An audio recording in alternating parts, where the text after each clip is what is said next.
अधिकारी है जसवंत सिंह वहां पर लोगों को फंसे हुए लेके आया।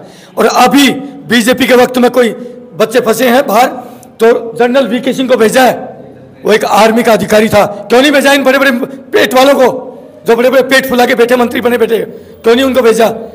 भेजा जाता है तो सैनिक को भेजा जाता है। समझ में आया ना? अच्छा, एक बात और मैं आपसे पूछ रहा हूँ, उन्होंने एक चीज़ और कही कि जो अग्निपथ योजना का जो भी विरोध कर रहा है वो बाहर के लोग कर रहे हैं, क्योंकि अभी भी लगातार जो है युवा उसके अंदर भर्ती कर रहे हैं, अपने आप को अप्लाई कर रहे हैं कि हमें इस योजना में जाना है। दूसरा, अंदर का जब चीफ ऑफ आर्मी स्टाफ अपनी ऑन ड्यूटी पे नहीं आवाज़ उठा सके, वो बाहर आके उन्होंने ये इस अपनी किताब का वो बताया कि हमने ये बुक लिखी है, उसके अंदर सारा कुछ लिखा हुआ है अग्निवीर के। जब कई बार आग लगी होती है, ऊपर से जो राख सट जाती है, कजला जाती बोलते हैं, और अंदर अंदर आग धधक रही होती है। आज पोजीशन वो है, आज वो पोजीशन है, अंदर अंदर फौजी आदमी धधक रही आग। और जो ये पार्टी बनी है भारतीय जवान किसान पार्टी, आपके माध्यम से भी बहुत सारे भाइयों के कमेंट्स आते हैं कि भारतीय जवान किसान पार्टी जिंदाबाद। मैं विनती करता हूँ भाइयों, ये मौका है, मौका। अरे वहाँ नहीं तो कोई बात नहीं, हम रोड पर मांगे, हमें कोई बात नहीं, दे देती सरकार तो हम उसके सदैव शुक्रगुजार।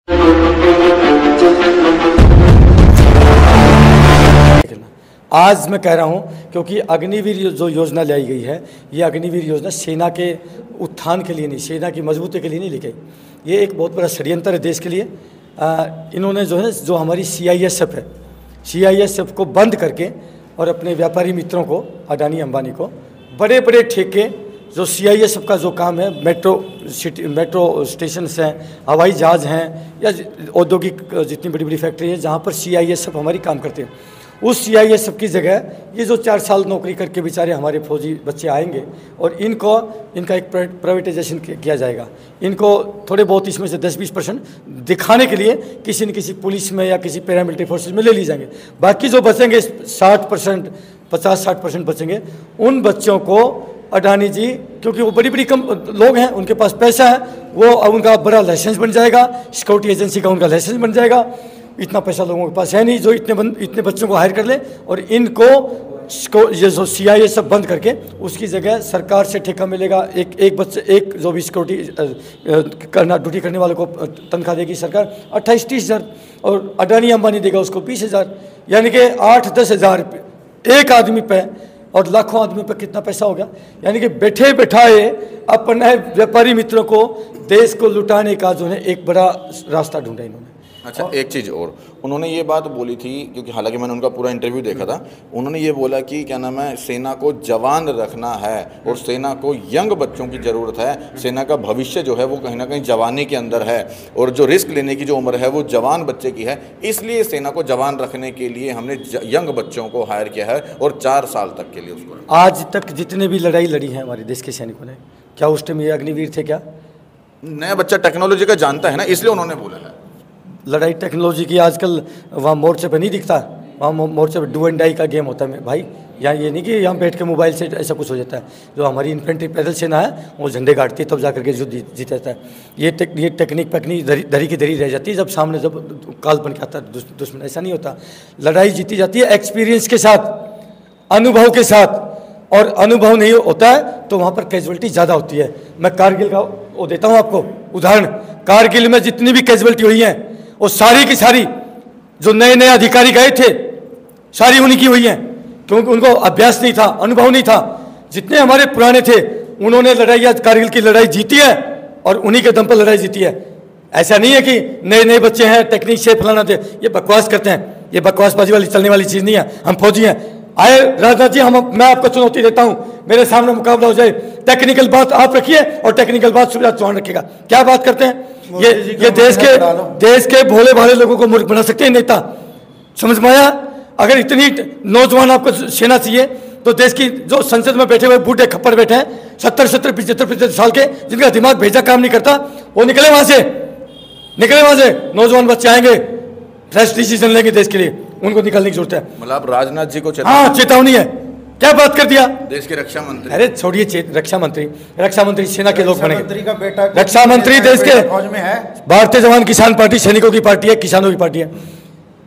देश का, आप बताइए मेरे को, देश का रक्षा मंत्री अगर एक सैनिक बनेगा तो वो अच्छे डिसीजन लेगा, उसको ज़्यादा सेना के बारे में पता है। या जो एक कई रक्षा मंत्री कहाँ से चमचागिरी और चाटुकारिता करके रक्षा मंत्री बन गया, उसको पता बताइए आप। मतलब वो चमचागिरी या चाटुकारिता है नेता नगरी में, और क्या सीधी बात करूँ मतलब सैनिक भले वीके सिंह हमारा जनरल था, हमारे विपक्ष की पार्टी का था, कोई बात नहीं, लेकिन मेरा था तो अधिकारी, इस आर्मी की chief of the army staff था, उसके ऊपर 2 साल देश की रक्षा का भार था उसके कंधों पे और बखूबी निभाया उसने। उसको रक्षा मंत्री ना बना के एक ठुमके मारने वाली को या एक झूठ बोलने वाले को रक्षा मंत्री बना देते हैं। स्मृति ईरानी को वो 6 नंबर का जो है मंत्रालय देते हैं और राजनाथ को वो 28वें नंबर का मंत्रालय देते हैं। क्या मेरे chief of the army staff की, जनरल साहब की तो ही नहीं का? ये सेना की बात करते हैं, क्या क्या बात करें हम। भले ही विपक्ष में था जनरल वीके सिंह, था तो मेरा आर्मी का अधिकारी ना। जब विदेशों में बच्चे फंसते हैं तो पहले जसवंत सिंह, वो भी एक आर्मी का रिटायर्ड अधिकारी है, जसवंत सिंह वहां पर लोगों को फंसे हुए लेके आया।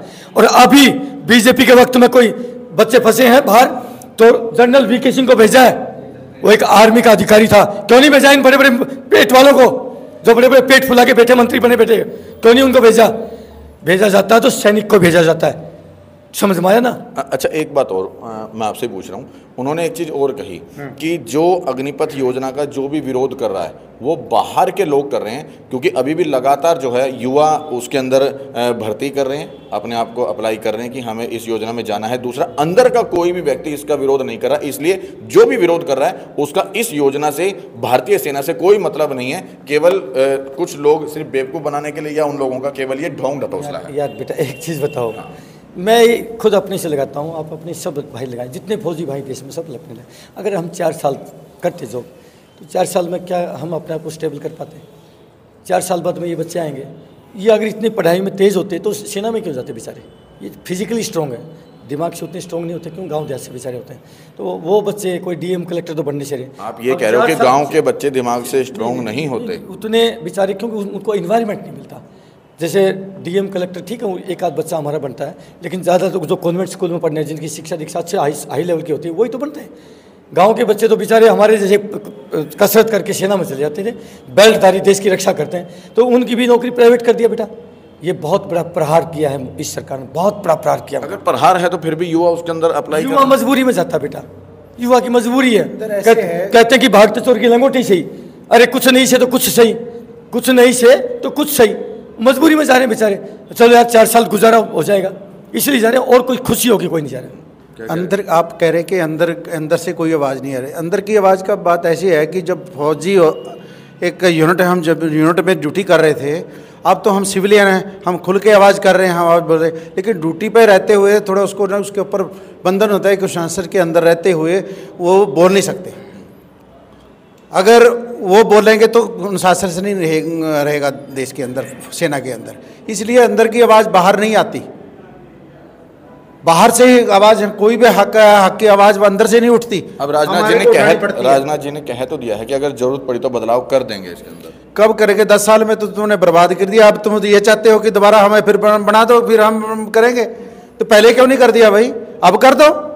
अब तुम्हें 4 चिंता से पहले तो आपको पता नहीं था, वो अपने जनरल साहब की एक बुक आ गई थी, उस पर बैन क्यों करवाया? आप हमको छोड़ दीजिए, हमारे नरवणे साहब थे chief of the army staff, Naravane साहब, उन्होंने खुद बुक लिखी यार, जो हमारी सेना का 2 साल जिसके कंधों पर पदभार था देश की रक्षा का, हमारी chief of the army staff साहब ने बुक लिखी है इस अग्निवीर के ऊपर।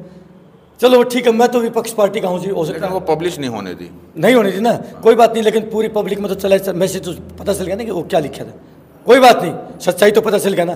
तो वो जब हमारा chief of the army staff नहीं बोल पाए, जो है जब चीफ ऑफ आर्मी स्टाफ अपनी ऑन ड्यूटी पे नहीं आवाज़ उठा सके, वो बाहर आके उन्होंने ये इस अपनी किताब का वो बताया कि हमने ये बुक लिखी है, उसके अंदर सारा कुछ लिखा हुआ है अग्निवीर के कि उन्होंने मना किया था, लेकिन ये जबरदस्ती सरकार ने थोपी है। अच्छा, अब रक्षा मंत्री जी पर भरोसा है या नहीं है कि वो बदलाव कर देंगे?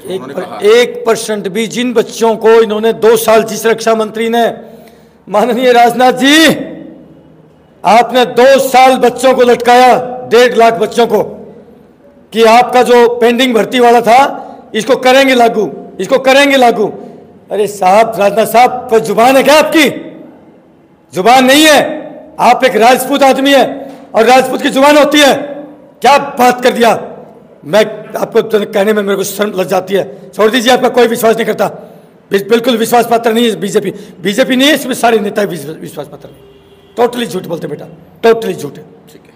अच्छा, एक चीज़ और मैं जानना चाहूँगा। अब अच्छा, आप लोग 1 साल से ज़्यादा मैं देख रहा हूँ वन रैंक वन पेंशन की लड़ाई आप लोग लड़ रहे थे, जंतर मंतर पे अनेकों जगह आप लोगों ने करी। अब आचार संहिता लग गई है, आचार संहिता लगने के बाद अब किस तरीके से वन रैंक वन पेंशन की लड़ाई आगे बढ़ेगी?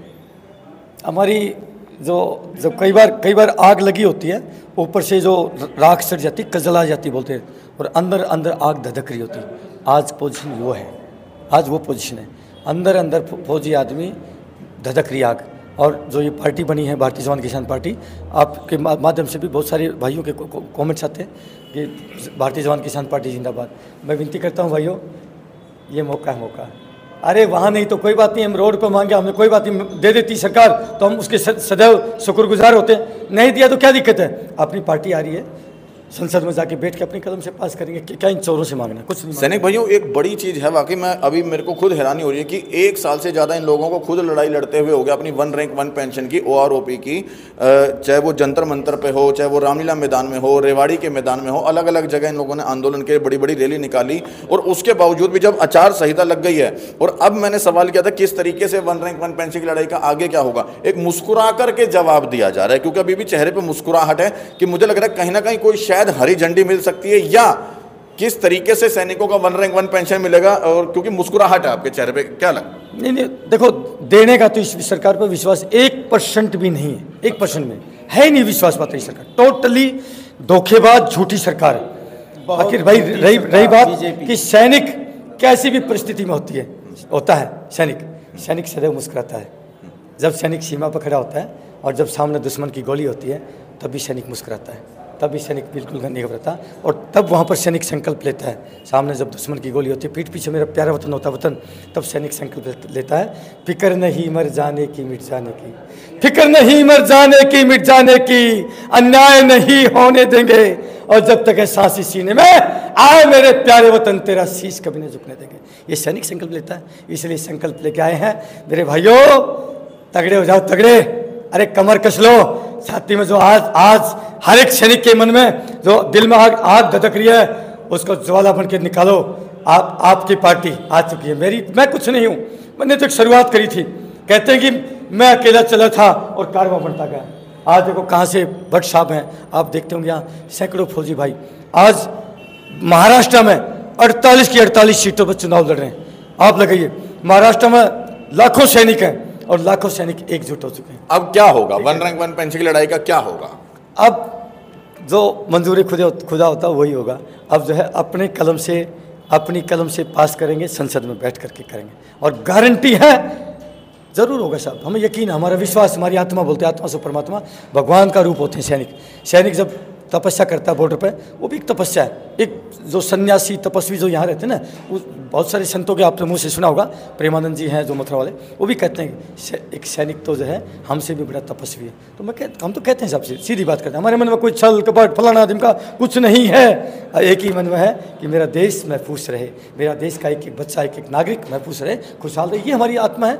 और आज फिर कह रहे हैं, मैं फिर आपके इस चैनल पर कह रहा हूँ, भगवान हमें कीड़े डाले, कीड़े। यदि हम कोई गद्दारी, धोखाधड़ी, देश की जनता को मूर्ख बनाने का काम करें,